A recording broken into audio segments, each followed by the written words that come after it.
주말인 오늘 하늘은 맑겠지만 때 아닌 가을 황사가 날아옵니다. 중부지방에서는 황사의 영향으로 공기가 탁한 곳이 많겠습니다.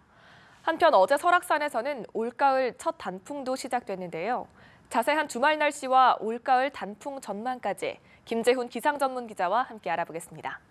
어서 오세요. 안녕하세요.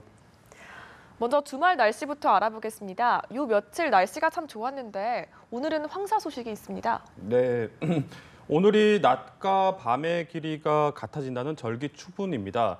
따라서 오늘이 지나면 앞으로 밤의 길이가 더 길어지면서 해가 부쩍 짧아지겠고 그만큼 또 가을이 점점 깊어가겠는데요.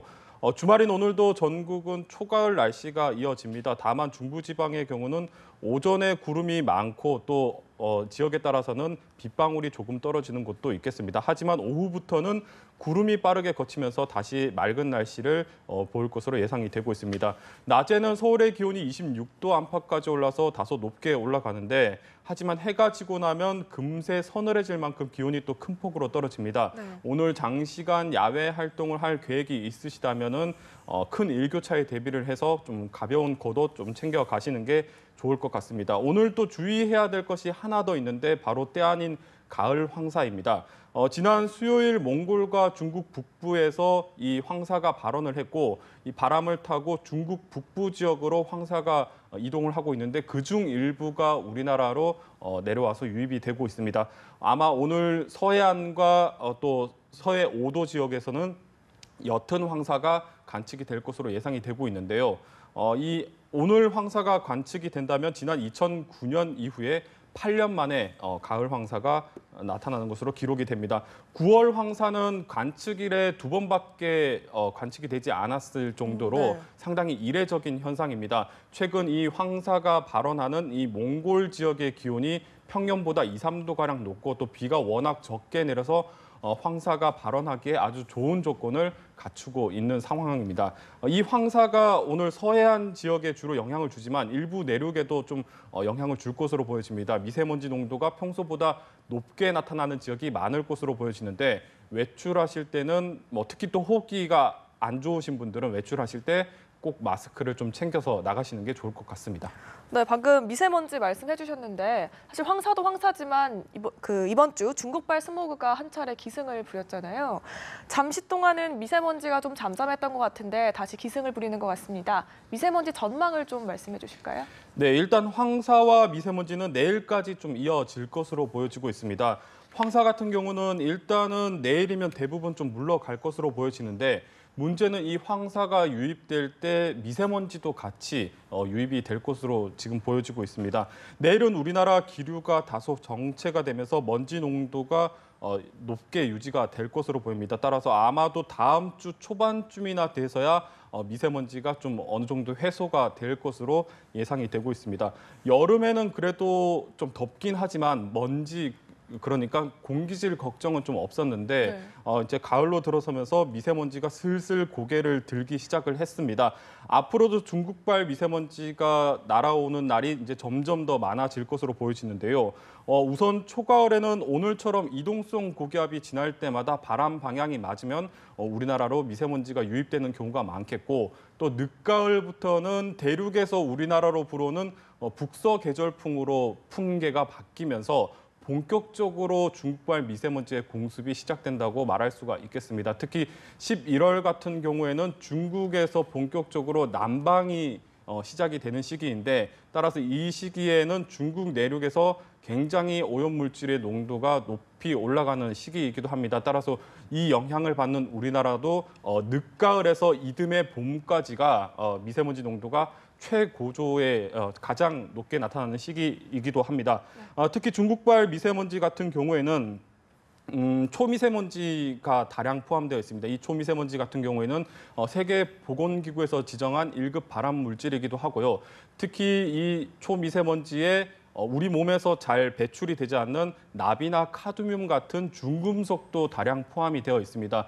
앞으로도 중국발 미세먼지가 점점 빈도가 많아질 텐데 이 미세먼지에 대해서 대비를 좀 잘 할 필요가 있겠습니다.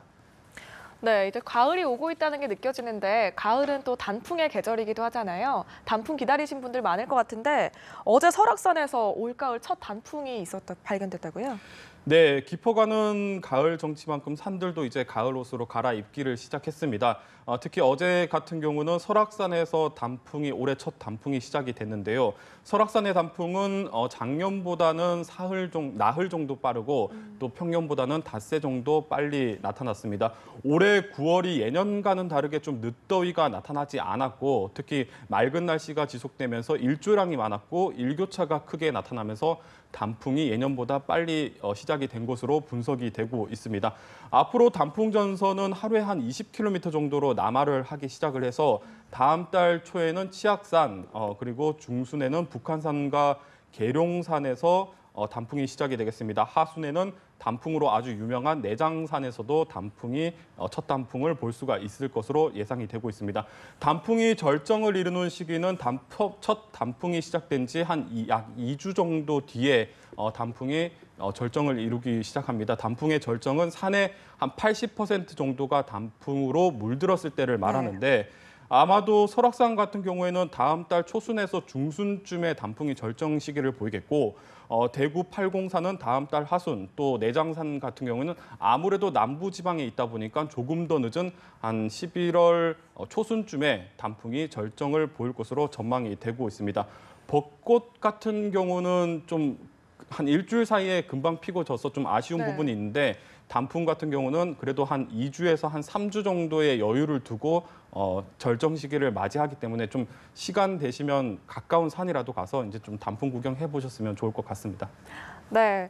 단풍 구경 이제 계획하시는 분들이 많아지실 것 같은데 단풍 구경을 가려고 보면은 산마다 단풍 특색이 다르다고 하더라고요. 그래서 계획하시는 분들한테 좀 조언이 될 수 있을 만한 산들의 단풍 특성도 좀 알려주시죠. 네, 사람도 저마다 개성이 있듯이 산들도 각양각색의 특색을 가지고 있습니다. 해당 산에 어떤 나무가 많이 심겨져 있느냐에 따라서 이 산이 가지고 있는 단풍의 특색도 달라지게 되는데요. 먼저 노란색은 은행나무가 대표적일 수가 있겠고 붉은색은 단풍나무, 또 그리고 갈색 단풍으로는 도토리가 열리는 참나무가 있고 노란색과 갈색이 오묘하게 섞여 있는 감나무 같은 경우도 참 독특한 단풍의 모습을 보이고 있습니다. 따라서 이 어떤 종류의 나무가 많이 심겨져 있느냐에 따라서 단풍으로 물든 산들의 특징이 다르게 나타나는데 먼저 단풍하면 대표적으로 떠오르는 산이 설악산을 들 수가 있는데 이 설악산은 화려한 단풍이 아주 유명합니다. 설악산에는 상당히 다양한 수종들이 설악산에 분포를 하고 있어서 말 그대로 울긋불긋한 모습을 보이는 것이 특징이고 또 이 기암괴석과 함께 어우러져 있는 것이 상당히 장관을 이루는 모습을 보이고 있습니다. 네. 오대산 같은 경우는 설악산과 다르게 단풍나무보다는 은은한 갈색을 내는 갈색 계열의 단풍이 화렵수들이 많기 때문에 이 은은한 갈색 단풍이 좀 특징이라고 볼 수가 있겠고요.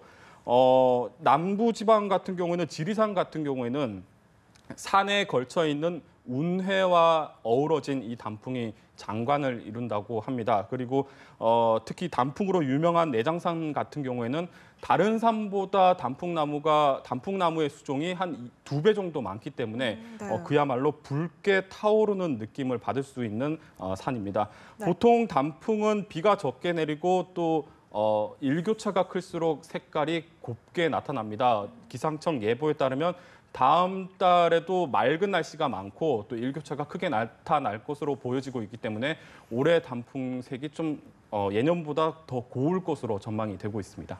네, 단풍 놀이도 좋지만 그래도 가장 중요한 건 안전일 텐데요. 또 특히 이번 주는 추석을 앞두고 벌초객들도 많이 몰릴 것 같습니다. 가을철 산행할 때 특별히 주의해야 할 점들이 있을까요?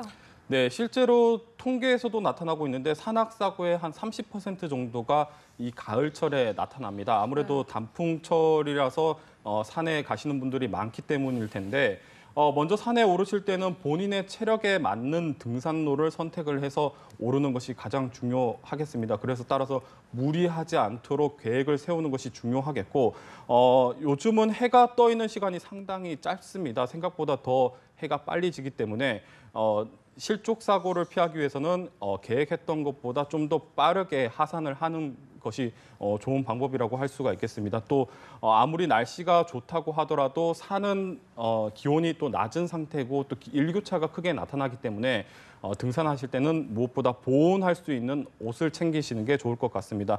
요즘 주요 산들 같은 경우에는 등산로에다가 119 구조 위치 표지들이 있습니다. 네.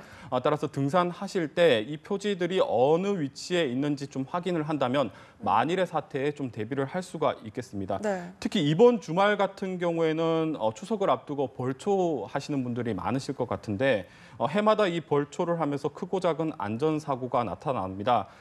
이 벌초 무엇보다도 아무래도 위험한 예초기를 사용하다 보니까 안전사고가 나타나는데 예초를 하기 전에는 반드시 주변에 잔돌이나 나뭇가지 그리고 유리 조각 같은 것들이 있는지 잘 확인을 할 필요가 있겠습니다. 또 네.